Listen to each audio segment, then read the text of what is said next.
Sadyang napakahiwaga ng astronomy. Mula sa pag-aaral sa labas ng ating mundo, papunta sa buwan, araw at mga planeta, ay napakalawak nito. Gamit ang iba't ibang mga teknolohiya, ang mga tao, partikular na ang mga astronomer, ay walang tigil sa pagdiskubre ng iba't ibang mga bagay na makikita pa sa kalawakan. Ngayon sa video na ito mga chip, ay tignan natin ang 5 mind-blowing facts ng astronomy sa ating solar system na bukod sa makadadagdag kaalaman ay makapagpapamangha sa atin mga chip. Pero kung bago ka sa channel ay huwag mo sana kalimutang mag-subscribe para updated ka sa mga susunod nating video. At kung handa ka na ay huwag na nating patagalin pa. Simulan na natin to mga chip.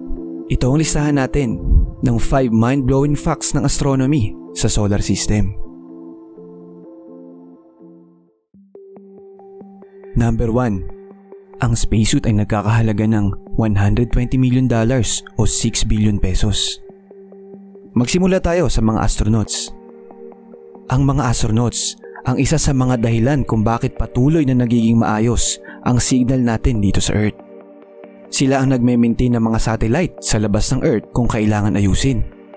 At ang mga satellite na ito naman ang nagbibigay signal sa mga importanteng kagamitan kagaya ng internet, radyo, GPS, maging Google Map o Waze at iba pang uri ng communication. Pero alam niyo ba mga chip, na kung wala ang spacesuit ng mga astronaut ay mai-expose ang mga ito sa vacuum ng kalawakan at magre-resulta ng pagkaubos ng oxygen sa loob lamang ng ilang segundo. Sa madaling salita, ilang segundo lang ay mababawiin ka na ng buhay kung susubukan mong lumabas sa kalawakan ng walang proteksyon. Kaya kinakailangan ng spacesuit kung lalabas ka sa atmosphere ng Earth. Ang mga spacesuit ng astronaut ay nagkakahalaga ng tinatayang $120 million o 6 billion pesos. Talagang napakamahal. Pero saan nga ba ito gawa? At bakit napakamahal ng mga ito? Ang spacesuit ng NASA ay maraming mamahaling materyales. Meron itong Kevlar at Dacron. Ang Kevlar at Dacron ay ginagamit din ng mga army para sa mga bulletproof vest nila. Ito ay mga matitibay na polyester fiber, kaya ginagamit din ito sa mga spacesuit ng astronaut bilang proteksyon sa mga maliliit na meteorite. Ang outer layer naman nito ay may Teflon, Mylar at neoprene. Dahil nga walang atmosphere sa kalawakan, ay walang nagpoprotekta sa kanila mula sa ultraviolet rays ng araw. Kaya kailangan nila ng heat protection at para balanse din ang temperatura sa loob nito. Ang visor o helmet naman nila ay gawa sa gold-coated polycarbonate. Nagbibigay proteksyon ito sa sinag ng araw para mas malinaw ang makita nila sa kalawakan. Talagang kinakailangan gastusan ng mga suit ng astronaut mga chip dahil napakapanganib sa labas ng Earth atmosphere. Pero grabe pala talaga ang presyo ng spacesuit mga chip, 6 billion pesos. Mula sa gamit ng astronaut, alamin naman natin kung anong meron sa buwan. Number 2, ang unti-unting paglayo ng buwan sa Earth. Alam nyo ba mga chip, na ang ating buwan na si Luna ay unti-unting lumalayo ng 1.5 inches sa Earth kada taon. Bagaman maliit lang ito at hindi gaano pansin, ay magkakaroon ito ng malaking epekto sa planeta sa hinaharap. At ang dahilan ng bahagyang paglayo nito ay tinatawag na tidal forces. Sa madaling salita, ito ang paghila at paghatak ng gravity sa pagitan ng mundo at buwan. Para sa kaalaman natin, ang buwan ay ang nagiging sanhi ng mga high tide at low tide sa karagatan. Pero habang ito ay naghahatak ng tubig, unti-unti rin itong hinihila ang sarili niya palayo sa mundo. Ano nga ba ang mangyayari kung patuloy pa nalalayo ang buwan sa atin? Una ay babagal ang pag-ikot ng mundo. Ibig sabihin, ang isang araw ay mas magiging mahaba at ito ay magdudulot ng pagbabago sa klima na makakaapekto sa ecosystem ng Earth. Pero ang kagandahan lamang, ayon sa pag-aaral, ay aabutin pa ng milyong-milyong taon bago maramdaman ang sobrang paglayo nito sa Earth. Kaya malaking paalala lang ito na ang buwan ay malaking parte talaga ng buhay ng tao dito sa Earth. Mahiwaga din talaga ang buwan mga chip. Pero mula sa buwan, ay tignan naman natin kung anong meron sa araw. Number 3. Ang higanting sukat ng araw. Ang araw ay hindi lamang isang ordinaryong bituin para sa atin. dahil napakahalagang parte ito ng ating solar system. Mula dito sa Earth ay maaaninag natin ang hugis niya. Pero alam nyo ba mga chip na napakalaki ng araw natin? Kung susumahin ay kasya ang 1.3 million na Earth sa loob nito. May tinatayang 1.39 million kilometers paikot. Ganon kalaki ang araw. Ito ang pinakamalaking heavenly body sa loob ng ating solar system. 99.86% ng kabuuang mass ng solar system ay nagmumula sa araw. Ibig sabihin, kung pagsasama-samahin lahat ng bagay sa loob ng solar system, buwan, planeta at mga asteroid, ay mas malaki at mas mabigat pa rin ang araw kung ikukumpara. Ganun ito kadambuhala mga chip. Pero hindi lang ang sukat nito ang nakakamangha. Isa ito sa nagbibigay ng buhay sa lahat ng living things dito sa ating mundo. Kung wala ito, ay walang buhay na mabubuo sa Earth dahil magyelo ang lahat ng bagay. Ang liwanag at init na binibigay ng araw ang nagpapagana sa photosynthesis. Ito ang proseso na nagbibigay pagkain sa mga halaman at nagpapalago ng buhay sa lahat ng organismo. Pinapainit ng araw ang ating mga karagatan, ginagawang posible ang ulan at hangin, pati na din ang tamang temperatura. Ang araw ang puso ng ating solar system. Nakakamangha talaga ang sukat at kahalaga ng araw mga chip. Mula sa araw ay sa kapitbahay na planeta naman tayo. Ano kaya ang meron sa Venus?